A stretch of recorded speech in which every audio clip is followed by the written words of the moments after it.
So this conference is called JSHeroes, and yesterday we were transported from the airport in a car that said transporting JavaScript heroes, something like that.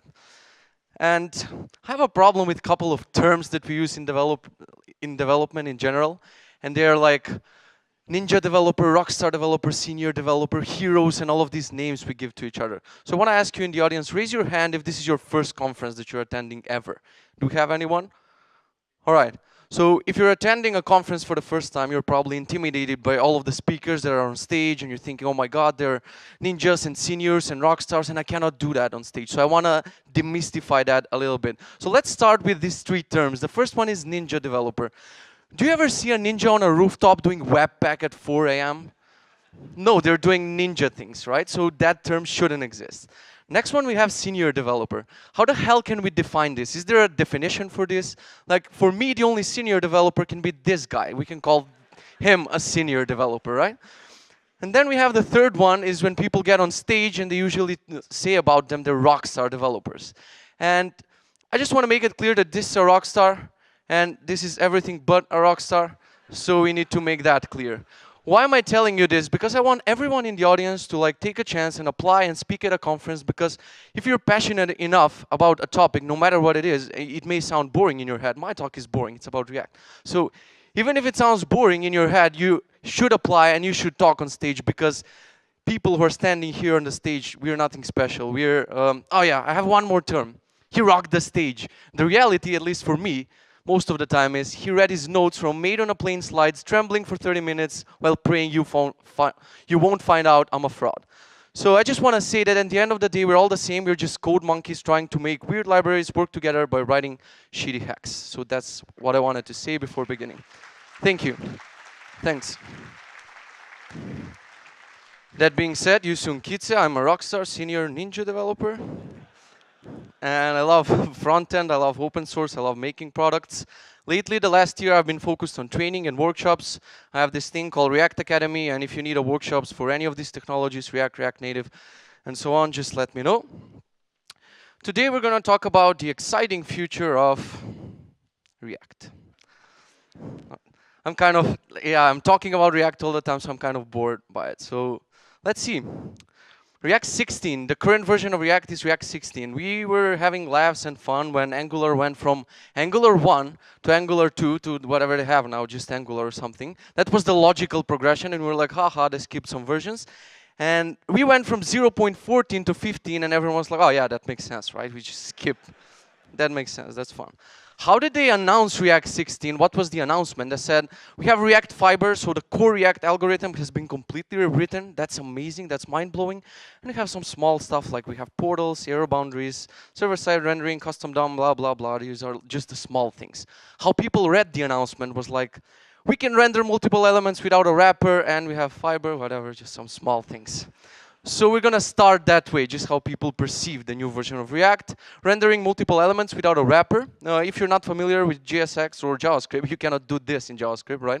So I cannot have a component called list items that returns two things at once. So I got to wrap them with something. If you wrap them with a div, we would break the logic that we want to have here. We would like list items to return only li elements. So we can put it in a ul element, maybe. So if we wrap them in a div, we're going to break that. They enabled us to return arrays, which is kind of ugly because we have to put everything into array, add commas there. It's like not what we wanted. And since they enabled the returning of arrays in React, of course, some smartass wrote this component. They called it aux. You're taking the children and you're returning the children. So you can just write this code. You can wrap our list items into an aux component, and then it will render no DOM element around them. So this was a verified live footage of the React team after seeing this aux component, because they had a plan of actually doing this with fragments. So now in React, you can import fragment from React, which does the same thing. You can just wrap a bunch of elements, and it won't render anything in the DOM around them. And let's see some. Oh yeah, there's also a JSX fragments syntax for this. Also the reason why people switch to Vue. So guys, you can literally render an empty element now. It's just an empty element, and you close an empty element, and it's not going to render anything in the DOM. That's crazy. So what are the use cases? If we have a pair of pairs, like an array of arrays, and we want to map over them but only render LIs into a UL, we can do it by wrapping those LIs in a fragment instead of a div. It's pretty cool. Or if we have this list of celebrities, we want to map over them, just display their names and display a line like below each of the names, but except from the last one, we can do this, and we can wrap both of them in a fragment instead of wrapping them in a div.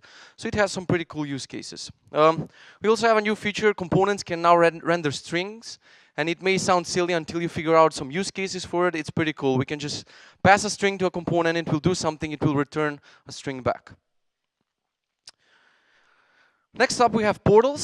So they provide a first-class way to render children into a DOM node that exists somewhere outside of the DOM hierarchy of the parent component. And this is pretty cool. Like, we can render something that's in the same life cycle of that component, but we render it somewhere else.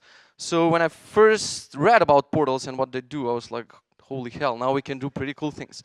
So let's show a demo of portals and what they can do.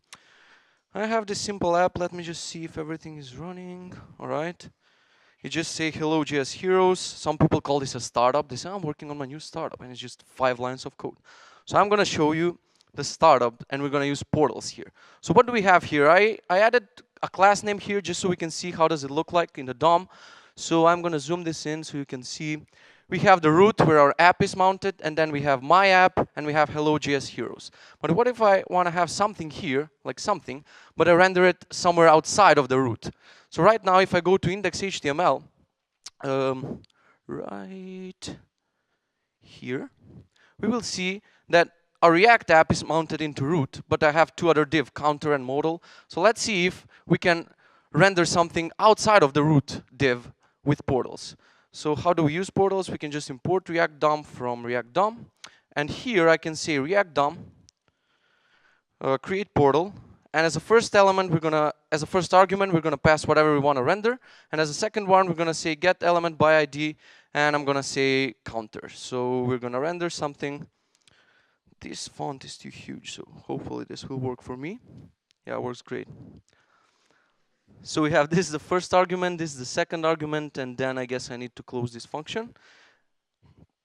And then it looks like it's here, but when I see it's actually rendered outside of root. So I have my app, and I have this title, but this div with something rendered somewhere outside.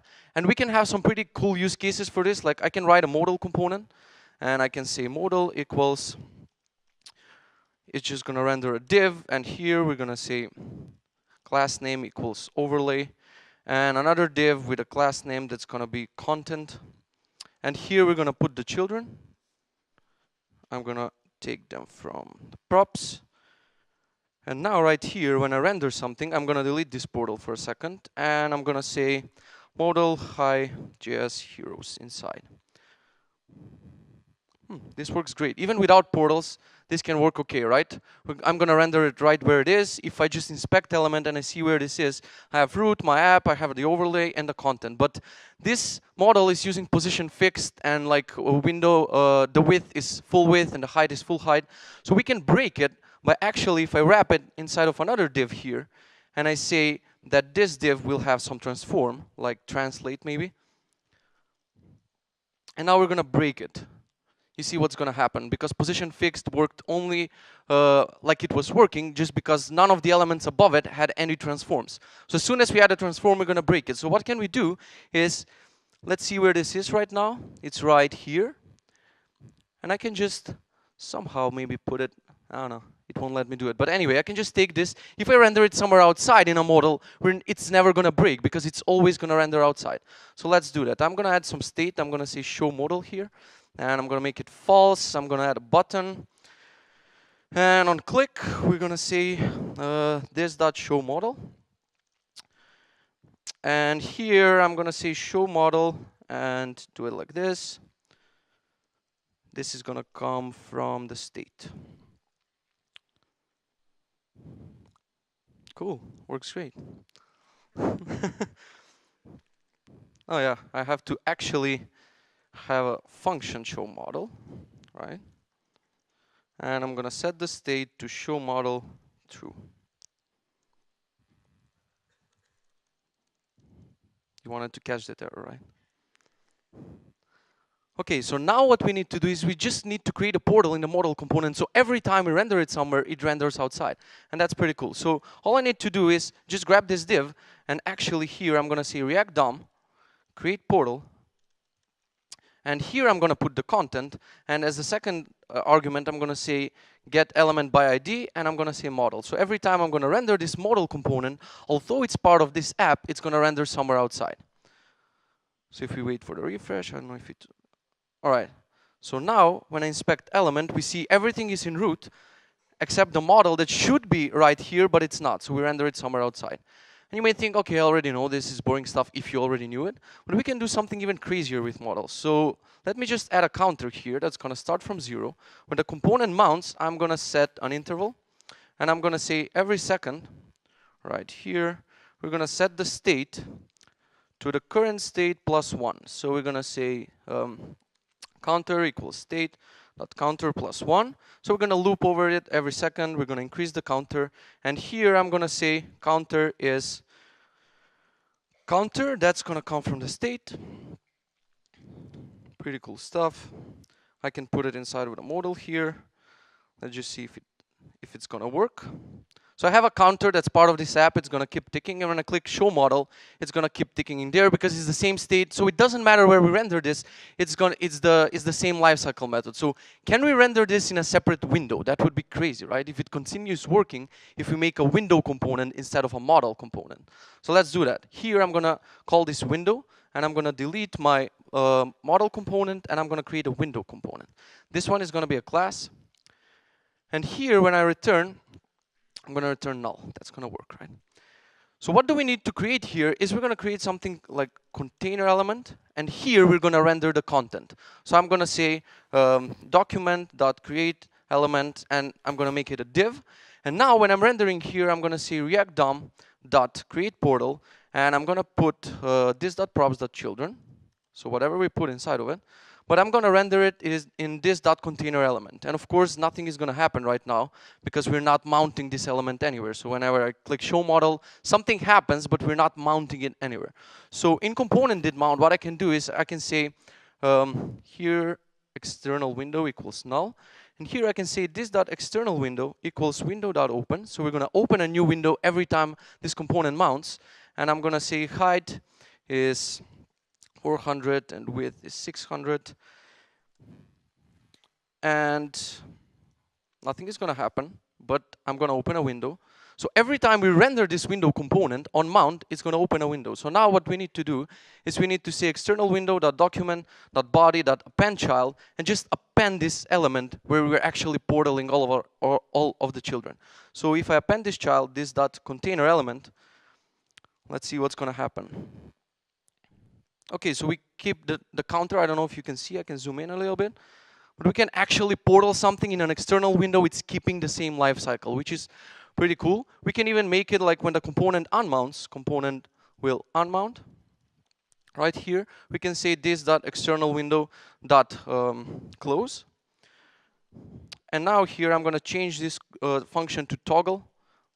And we're going to say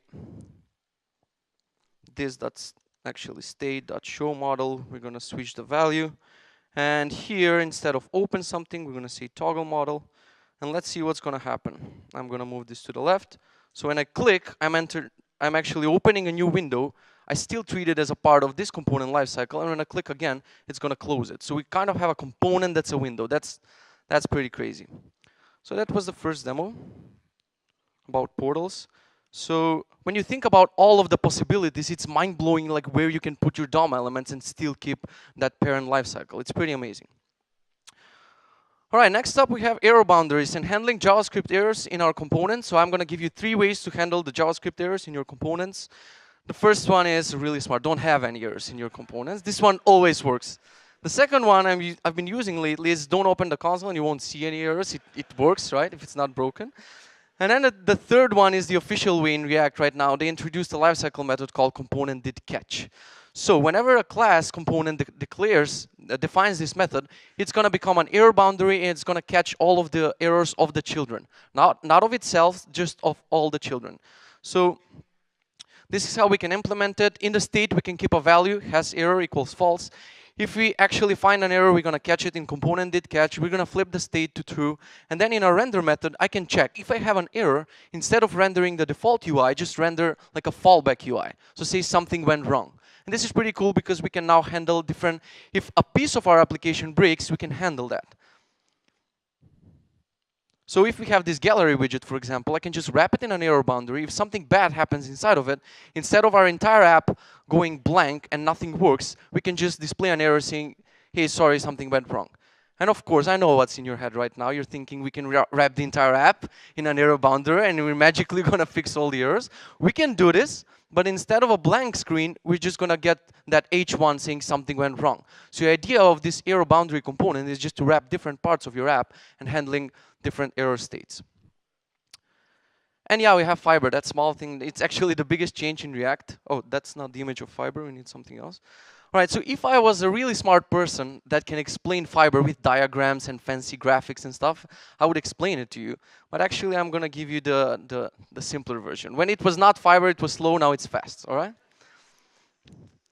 So React Fiber is responsible for all of these new features that are happening in React, including error boundaries, fragment, async, and so on. So it's the underlying reason of why we can do all of these other things. And if you saw the title of my talk was the future of React, so you may be thinking, oh, you're fake news. You're talking about the present of React, not the future. So let's talk about what happened in the last period. Like they added a bunch of new things. They finally added a new context API. That was my reaction. So yeah, I was pretty happy. I need to change the slide because you're going to laugh every time that loops. So 2018 is going to be remembered for two things. Kids are eating Tide Pods and context. So why am I excited for this new API? So until now, if you wanted to use context, you went to the docs page. It said, it's unstable. You shouldn't use it. Only library authors should use context. All right? And now they finally changed the way it's implemented, and everyone is advised to actually use it in their app. So if you need to have like global state management or something, you can now use context for that. I'm going to actually show all of this in a demo. Let me just kill this one. Go here.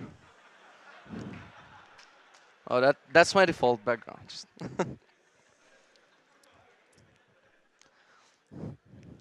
The dude likes all of my data, so it's just like he's watching all the time. So while this app starts, now it's here.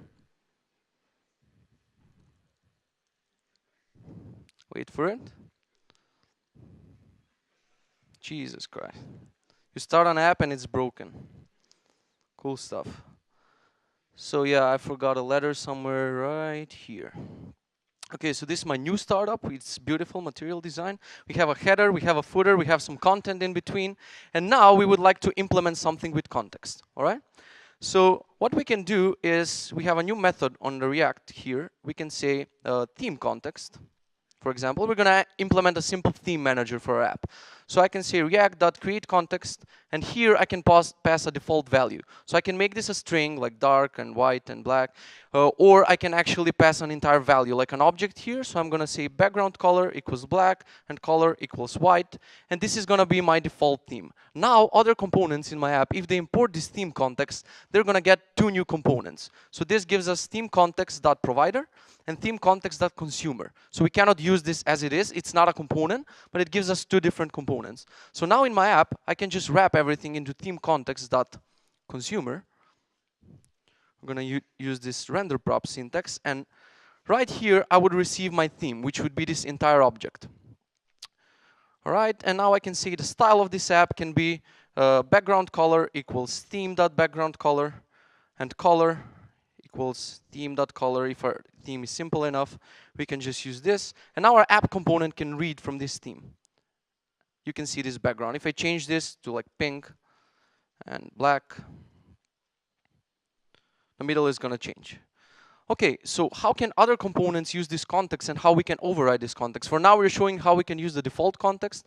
And what you would do in reality is, in this app component, we can keep some themes. So I'm going to say themes equals, like we're going to have a dark theme, which is going to have background color black and color white. And I'm going to have a light theme, which is going to have background color white and color black. And we're going to have some state. And in this state, I'm going to have a theme name, which is going to be dark by default. And I'm going to have a function called toggle theme right here. What we're going to do inside of it, we're going to say set the state. We're going to grab the old state. We're going to return some new one. And we're going to say theme name equals, if our current theme name equals dark, We're going to make it light, otherwise we're going to make it dark. So we're just going to flip the theme.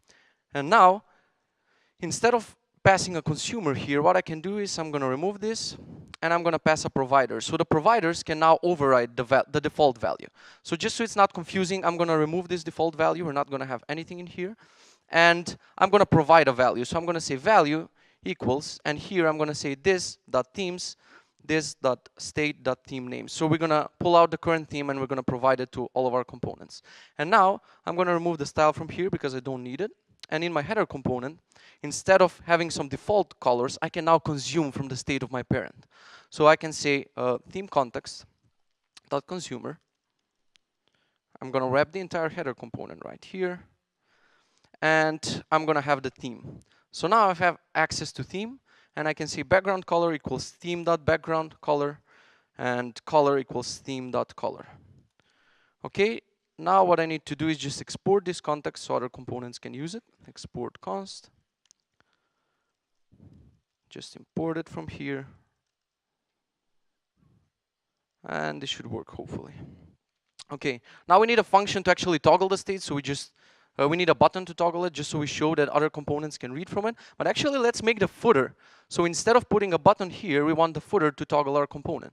So right here in my app, wherever I'm providing a value, I can say actually provide an object. And in this object, we're going to have the current theme, and we're going to have this function, toggle theme, which is this.toggle theme.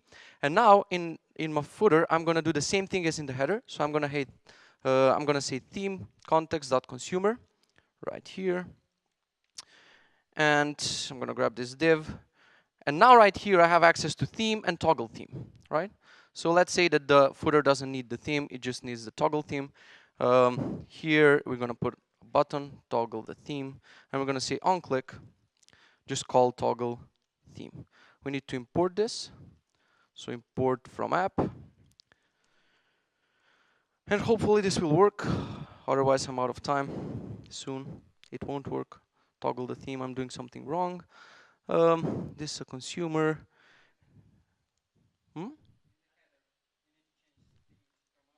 Oh, yeah, you're right. So here I'm now grabbing a theme from the object. Exactly. So now when I click this in the footer, something changes in my header. So we just demonstrated a simple way how these two components can read from context. And just imagine in a real life app, if you want, you can make a global store. You can just call it my global store context and put everything in there. Or you can separate things into like theme context and authentication context and so on. So if a component needs only the theme, it can just consume from the theme context or the auth context or whatever. It's a pretty cool way of communicating between components. So let's go back. What else is going on? They deprecated a bunch of methods, so soon you won't be able to use component will mount, component will update, and component will receive props. There's no need for panic because they're not breaking your apps. So in React 16.3, they're working. They're going to show you some warnings that these methods will actually get deprecated soon. And I think in React 17, they're going to remove them, but they're going to still be there under an unsafe flag. So you can still use them if you just say unsafe before each of these methods. So, but it's good to start migrating from now just so your apps are ready. So how can you migrate? I have one simple migration strategy for you. If you use will anywhere, just change it to did. But there's a problem with component will receive props because that won't change to did receive props. We have something else. So the real migration strategy is you should actually use a combination of component did update, get snapshot before update, and get derived state from props. These are a mouthful. They're just horrible long names. So you should use a combination of these methods to actually replace your old methods that you were using. So let's see the first one, get derived state from props. When they announced it, I read somewhere on GitHub, someone said, it's intentionally a long name because we don't want people to use it that often. And nowadays it turns out that no, people should use this method because it replaces all of these other lifecycle methods. Anyway, it's too long. Like when I put it in my presentation, it said your startup disk is almost full. I wanted to tweet about it. Twitter doesn't allow 500 characters. And if they wanted to make it so people don't use it, they should have named it get props and update the state on every update of the props. But let's seriously explain what it does. It's a new static method. It exists on the class, not on the instances of the component. And it's going to update state based on the change of props.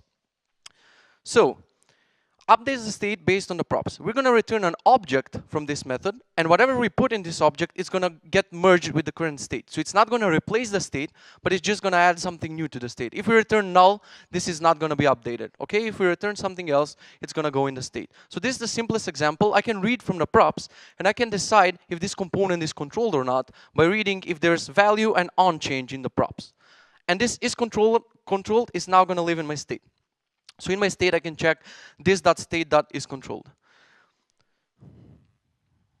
I actually had a cool example of this, but probably I missed a slide.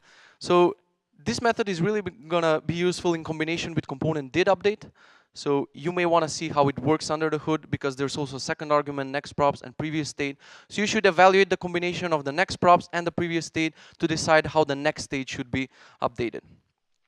So take this with a grain of salt, but I read on GitHub that in a future version of React, they're going to replace the classes again with a new component API. So they did this a couple of times. I'm happy about this change, because in my workshops, classes are the most confusing things. People are confused by extending components and confused by this and binding methods. So this is a good change. And I think I have 5 more minutes for the last demo. There's an interesting package that I want to talk to you about. It's called React Call Return. Even if you work with React, probably you haven't heard of it, because it says this in the README. There's no README. There's no way of using this package. It says, experimental package, not as stable as React, use it as your own risk. No, really, it's unstable. This is but all of that, and I just read it as this. It's stable enough for production. Show a demo of it at conferences. So React Call Return, we imported like this, and I really hate this because it says unstable underscore before each one of the method, and I have a really smart way of making it stable. So we can import all of the method as stable methods, right? And we can use it like this. So instead of doing Q&A, I have a couple of more minutes. I'm going to do this demo. Go back to our body. And start this app. So what do I have in my app? I have this pattern is called compound components. Oh, it's going to launch now. These are just buzzwords that Kenzie Dodds and Ryan Florence invent in their sleep. So don't worry if you don't know what compound components is. I even told it to Dan Abramov. He was like, what the fuck is compound components? So compound components is an invented term when we want this tabs component to communicate with this tab component without passing any explicit state. So we want to keep all of the state in the tabs component, and we want the tab to know about that state without actually telling it, like, hey, the active value is this one, and on select, you should do that thing. So yeah, this should be broken because tabs is not defined and tab is not defined. So let's just define them. So I'm going to say tab. And right now I'm just going to show the children here. We're going to say class name equals tab just so we get some default style, and we're going to put the children. And right here for the tabs component, I'm going to take the children from the props. And I'm going to return a div with class name equals tabs, and we're going to put the children inside. That sounds terrible. Children. We have this stable methods, create return and create call on top. So this should work. Right now the click doesn't work. Why? Because nothing happens on click. So what we should do is this tab component should receive on select, and it should receive is active. So right here, when we do on click, we want to execute on select, but we don't want to know what does it do. Our tabs component should provide it for us, and we should also do one more thing. Let me just format this because it's weird with a big font like this. And we can see right here that style equals, if it's active, we want to make the background color different. So I'm going to say background color, if it's active, make it pink. Otherwise, make it white. All right, I'm going to remove the on-clicks just so we can show that right now, if I do on is active right here and set it to true, our home tab will switch to pink, but nothing works so far. All right, so we need to add an on-click here and an on-select. So what's missing right now? We're missing on-select and is active. So it's the job of the tabs component to somehow provide it to the children. So what we would do previously right here, we would say react.children.map, put all the children, and for each child, which is going to be the tab in this case, we're going to render div. We're going to see react clone element tab, so we're cloning the children, which sounds really horrible. And as a second argument, we can provide them with new props. So right here, I can say is active true. If I set all of them to true, all of the children are gonna receive true, and they're gonna flip to pink. So we also need onSelect. So let's do that. In my state of the tabs component, I'm gonna say selected value equals this.props.default value, which is gonna be whatever we provide here. And then we want a way of changing that value. So I'm gonna say select tab. It's a function which is gonna receive a value called selected value maybe, and it's gonna say this.setState selected value. So this is just a way of selecting a new value. And right here on select, for each tab, we're gonna provide a new function, and we're gonna say this.select tab with tab.props.value. And for isActive, we're just gonna compare tab.props.value to this.state.selected value. So now, finally, our tab component can receive isActive and onSelect, right? And let's see if this works. Okay, it works. So we're keeping all of the state in tabs, we're just passing it down to tab. But when you think about the implementation, it's pretty confusing because this tab should actually receive only, I hate this in Prettier, it should receive only value and children. It doesn't receive onSelect and isActive. So it's pretty confusing when you look at this implementation, you're like, where's this coming from? So with this React call return package in React, there's a simpler way of parents communicating to children without context. So what I can do is I can grab this function right here and just create a return here. And now I can pass any object I want here. What this means is the parent component is now responsible of actually rendering this. So I'm gonna say the value equals value, which is coming from the props. So it's gonna be home, about, or magic. And then I'm going to define a function here called render tab. And this function will actually receive isActive and onSelect. So I'm going to remove them from here. And now this will return a div with everything. And now it's pretty clearer because I know that this tab component should only receive value and children. And it's a job of a parent component to actually provide it with isActive and onSelect and call this render tab function. So now we need to do that here. So if I remember the syntax correctly, I should just create a call, and this will receive 3 arguments. The first one is children. The second one is a callback function where I'm going to receive props and all the tabs, and I should return something. And the third one is this.props. So now here I can loop through all of my tabs. So I can say tab, map, and for each tab I can render whatever I want. In this case, I would like to say tab.renderTab. We have that as a function. So this one would be actually whatever we provide here. So this object, we can just read it here. So this one has tab.value and tab.renderTab. So here I just need to provide it to isActive by saying this.state.selectedValue equals to tab.value. And we provide the value for the tab right here. And the second thing would be onSelect, which is a new function, and we're going to say this.selectTab, and we're going to provide a tab.value. So now we're actually passing this object to renderTab, and it's pretty clear that renderTab is expecting this object with two values in it. So I'm going to finish up if this works. Otherwise, I'm going to fix it until it's like night outside. Okay, just ignore the error. You see how I fixed it? Like if I don't want to fix it on stage, I just close this. It's not there anymore. So this works now the same as we had it before, but it's just a better way of these components talking to each other. This is not official. This is not like stable API, but it's pretty cool to see in which direction the React team is thinking. So yeah, that was actually the last demo. You can find more about me at the following sites: kitze.io, @kitze on GitHub, @kitze on Medium, and some asshole stole Kitze on Twitter. He tweeted once, and now I have the Kitze on Twitter just because of him. You can find me on Sound. You can talk to me about anything except these questions. What font is that? What font size is that? What editor is that? What theme do you use? I'm kidding. You can ask me anything. Mulțumesc. Hopefully I didn't butcher this. Thank you very much for listening to my talk. Thanks.